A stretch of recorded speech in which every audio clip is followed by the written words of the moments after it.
আসসালামু আলাইকুম। আমি মোহাম্মদ রেজাউল হলাদার আপনাদের সাথে আছি। সুপ্রিয় দর্শক, আন্তর্জাতিক নিউজ অ্যানালিসে আপনাকে স্বাগতম। সুপ্রিয় দর্শক, নেতানিয়াহুর কার্যালয় লক্ষ্য করে হামলার দাবি ইরানের। হঠাৎ করে যদি এই নিউজটা সত্য হয় তাহলে নেতানিয়াহু উপরে উঠে গেছেন, অর্থাৎ তিনি আর সম্ভবত এই দুনিয়ায় বেঁচে নেই। দেখা যাক কি বলছে ডেইলি স্টার। ইরানের গার্ডস দাবি করেছে তাদের ক্ষেপণাস্ত্র হামলার লক্ষ্য ছিল ইসরায়েলের প্রধানমন্ত্রী বেনিয়ামিন নেতানিয়াহুর কার্যালয়। বার্তা সংস্থা এএফপি জানিয়েছে সোমবার রেভলিউশনারি গার্ডসের এক বিবৃতি এ তথ্য জানানো হয়। ফার্স সংবাদ সংস্থা পরিচালিত এক বিবৃতিতে গার্ড জানায় জাইগনিস্ট শাসনের অপরাধী প্রধানমন্ত্রীর কার্যালয় এবং ওই শাসনের বিমান বাহিনীর প্রধানের সদর দপ্তরগুলোকে লক্ষ্য করে হামলা চালানো হয়েছে। যদি এভাবে তার কার্যালয় লক্ষ্য করে হামলা চালানো হয় তাহলে নেতানিয়াহু আর দুনিয়াতে নেই, তিনি পুটুত করে উপরে চলে গেছেন। সুপ্রিয় দর্শক, এটা খুশির সংবাদ নাকি ইরানের জন্য সেটা আপনারাই বিবেচনা করবেন। তবে সম্ভবত যদি এই ঘটনাটা সত্যি ঘটে এবং সেই বাংকারে যদি আসলে তারা পুলিশ মানে হামলা চালায় ইরান, তাহলে কিন্তু এখন বলতে গেলে যে নেতানিয়াহুর কোনো লাশ ও চিহ্ন পাবেন না, খুঁজে বাংকার সহ তারা সব উড়িয়ে দিয়েছে। তবে এই দাবি করেছে যে নেতানিয়াহুর কার্যালয় লক্ষ্য করে যে হামলার দাবি ইরানের, তা সারা বিশ্ব অলরেডি ছড়িয়ে গেছে, আপনারা জানেন যে। তবে এখন পর্যন্ত এই ইসরায়েল থেকে এখন পর্যন্ত কোনো বিবৃতি পাওয়া যায়নি। তবে আমরা যতটুকু জানি ইরান খুব শক্তপোক্তভাবে মানে দাঁড়িয়েছে। তারা কিন্তু যুক্তরাষ্ট্রকে হুমকি দিয়েছে, তারা মানে ছেড়ে দেওয়ার পাত্র না। তারা বলছে যে যতদিন পর্যন্ত এই প্রতিশোধ না নিতে পারবে ততদিন ইরান কিন্তু ইসরায়েলকেও ছাড়বে না, যুক্তরাষ্ট্রও ছাড়বে না। ওদিকে কিন্তু ট্রাম্প কিন্তু ভয়ে কাতুকুতু করতেছে, অর্থাৎ ক্ষমা চাইতেছে।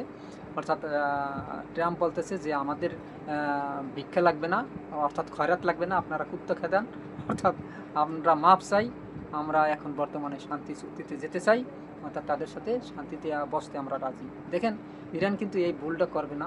তাদের যদি মনে করেন তাদের সাথে চুক্তি করে যে যুদ্ধবিরতির ঘোষণা দেয়, তাহলে কিন্তু কয়েকদিন পর আবার কিন্তু তারা অবশ্যই হামলা করবে, এর প্রতিশোধ নেবে।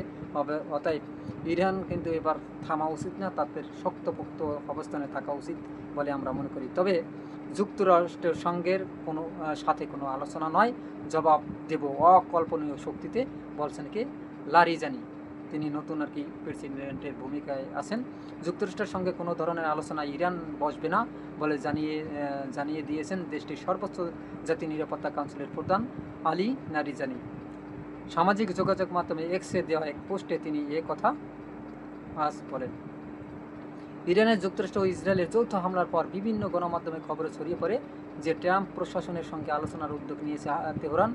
আলী লারিজানি সেই খবর নাকচ করে দেন। দেখেন, এক্সে দেওয়া পোস্টে লারিজানি মার্কিন প্রেসিডেন্ট ডোনাল্ড ট্রাম্পের তীব্র সমালোচনা করে বলেন, ট্রাম্প তার অবাস্তব অকল্পনায় থাকেন। তিনি এর মধ্যে দিয়ে মধ্যপ্রাচ্যকে বিশৃঙ্খলার মধ্যে ঠেলে দিয়েছেন। এখন তিনি আরও মার্কিন সেনা হতাহতের ভয়ে ভীত। এর আগে তিনি বলেছিলেন ইরানে হামলা মধ্যপ্রাচ্যের কোনো দেশকে লক্ষ্য করে নয়, বরং মার্কিন ঘাঁটিগুলোকে লক্ষ্য করে চালানো হচ্ছে। তবে রোববার আলী লারিজানি যুক্তরাষ্ট্র ও ইসরায়েলের ওপর এমন শক্তিকে আঘাত হানার হুমকি দেন যা আগে কখনো দেখা যায়নি। ইরানের সর্বোচ্চ নেতা আয়াতুল্লাহ আলী খামেনি নিহত হওয়ার পর তিনি এই হুঁশিয়ারি উচ্চারণ করেন। এক্সে তিনি বলেন, গতকাল ইরান যুক্তরাষ্ট্র ও ইসরায়েলের দিকে ক্ষেপণাস্ত্র ছুড়েছে এবং তারা আঘাত পেয়েছে। আজ আমরা তাদের এমন শক্তিতে আঘাত করব যা তারা কখনোই ভাবেনি। এরপরই খবর পাওয়া যায় যে নেতানিয়াহুর কার্যালয় লক্ষ্য করে হামলা করেছে ইরান এবং সেখানে বাংকার সহ উড়িয়ে দিয়েছেন। অর্থাৎ যদি সেই বাংকারে সত্যি সত্যি তার কার্যালয় পড়ে থাকে তাহলে মানে নেতানিয়াহু আর দুনিয়াতে নেই, তিনি টপস করে উপরে চলে গেছেন।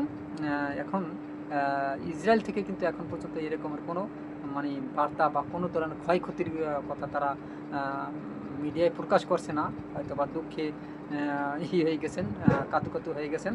এবং তারা এটা প্রকাশ করছেন যে ৩-৪ জন মারা গেছে। বা এই ৩-৪ জন যদি মরে যায়, এটা যেহেতু তারা প্রকাশ করছে, তাহলে মনে করতেন কত ৩ × ৬০ জন মনে করেন নিহত হয়ে গেছে অলরেডি কমপক্ষে। আর ৬০ জনের ভিতর যদি এই নেতানিয়াহু হয়, তাহলে তো আলহামদুলিল্লাহ ভালো খবর। আরও সবচেয়ে ভালো, আমরা এটাই চাই যে যারা এই পৃথিবীতে বিশৃঙ্খলা ছড়াবে তাদের মৃত্যু এরকমও করে দেওয়া উচিত, যাতে ভয়ে অন্যান্য নেতারা খুব ভয়ে থাকে, এবং যারা এই মানে বিশৃঙ্খলা সৃষ্টি করি তাদেরও যেন এরকমের একটা সাজা হয়। সুপ্রিয় দর্শক, আপনারা কী মনে করেন? অবশ্যই আপনাদের মতামত কিন্তু কমেন্টে জানাবেন, এবং RS বাংলা নিউজ 24কে সাবস্ক্রাইব করে রাখবেন এরকম নতুন নতুন ভিডিও পেতে। তবে আমরা এই যে নেতানিয়াহুর যে কথা শুনেছি, এটা আমরা আজকে 8 মিনিট আগে আমরা এই যে ডেইলি স্টারে শুনেছি, বিবিসিতে শুনেছি, এবং আরও অনেক মাধ্যমে বলছি। এবং ইরান দাবি করেছে যে নেতানিয়াহু যে জায়গায় বসে মানে এই ইরানে যে হামলা যুদ্ধ মানে পরিচালনা করে আর কি, দেখে যে জায়গায় বসে মানে ড্রোনের মাধ্যমে বা অন্য কিছুর মাধ্যমে যুদ্ধ কীভাবে হয়, নেতানিয়াহু মানে তাদেরকে ইরানের ধ্বংস সব কিছু যেখানে বসে আর কি দেখাশোনা করে এবং যুদ্ধ পরিচালনা করে, সেই জায়গাটাই উড়িয়ে দিয়েছে। এবং যদি সেই জায়গাটাই সত্যি উড়িয়ে দেয়, যদি এখানে যদি ইরান একদম শক্তপোক্তভাবে তারা সেই খবর মানে দিয়ে থাকে, তাহলে তো নেতানিয়াহুর থাকার আর দুনিয়াতে কথা না। তবে তিনি, আমার মনে হয় তিনি পরপরে পাড়িয়ে দিয়েছেন, এবং তাকে সম্ভবত পৃথিবী থেকে বিদায় করে দিয়েছে ইরান। তবে ইরান এটা একটা ভালো কাজ করে, আমার মনে হয় এটা সন্দেহ লাগে। কারণ হঠাৎ করে ট্রাম্প কেন এত নত স্বীকার করলো? কারণ ট্রাম্প কেন যুদ্ধবিরতি করতে চায়? দেখেন, ট্রাম্প কিন্তু মিডিয়ায় অলরেডি বলে দিয়েছে যে আমরা যুদ্ধবিরতি করতে আগ্রহী, এবং ইরান সাফ জানিয়ে দিয়েছে আমরা কোনো সমঝোতায় যেতে রাজি না, আমরা ট্রাম্পের সাথে কোনো বসতি রাজি না, আমরা এর কঠিন সাজা নেব, তাদের কঠিন সাজা দেব। অর্থাৎ তারা ভয়ে অলরেডি কাতুকুতু করতেছে, মানে ভয়ে তারা যুদ্ধবিরতি চাচ্ছে ট্রাম্প। কিন্তু আমরা সেই তাদেরকে কোনো স্পেস দেব না, আমরা যুদ্ধ চালিয়ে যাব, মানে আরও কঠোর অবস্থানে আমরা যাব আগে যা ছিলাম। তবে অলরেডি আমরা শুনেছি যে ট্রাম্পের যে সাগরে যে রণতরী আছে, সেই রণতরীকে লক্ষ্য করে প্রায় 7 থেকে 10টি মিসাইল ছুড়ে দিয়েছে, এবং এই মিসাইলে অলরেডি ট্রাম্পেরও জাহাজ মানে অনেক একটা ডুবিয়ে ফেলেছে, মানে তছনছ করে ফেলেছে, বাস্ট করে ফেলেছে। এবং ইসরায়েলেও যে লক্ষ্য করে একের পর এক হামলা চালিয়ে যাচ্ছে, এবং ইসরায়েলের যে নেতানিয়াহুর যে কার্যালয় সেটাকে একদম ঘুরিয়ে দিয়েছে, এবং আরও কয়েকটি বাংকারকে লক্ষ্য করে এবং কয়েকটি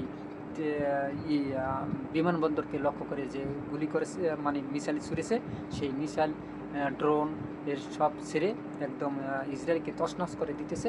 এরকম হলে হয়তো বা 10-20 দিন যদি এরকম যুদ্ধ হয়, তাহলে কিন্তু পৃথিবীর সমস্ত মানুষ কিন্তু অস্বস্তিতে ভুগবে, এবং বিশ্বের সমস্ত কিছুর কিন্তু অর্থনীতির একটা চাপ পড়বে, এটা বাস্তব কথা।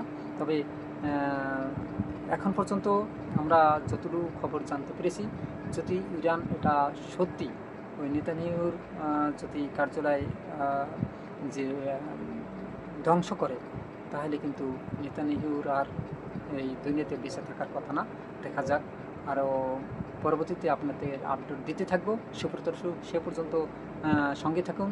ভিডিওটি ভালো লাগলে RS বাংলা নিউজ 24কে সাবস্ক্রাইব করুন, এরকম নতুন নতুন ভিডিও পেতে বেল বাটন অন করুন, এবং ভিডিওটি সবাইকে দেখার সুযোগ করে দিন, লাইক ও শেয়ার করে। আজ এ পর্যন্তই। আসসালামু আলাইকুম রহমতুল্লাহি ওয়া বারাকাতুহু।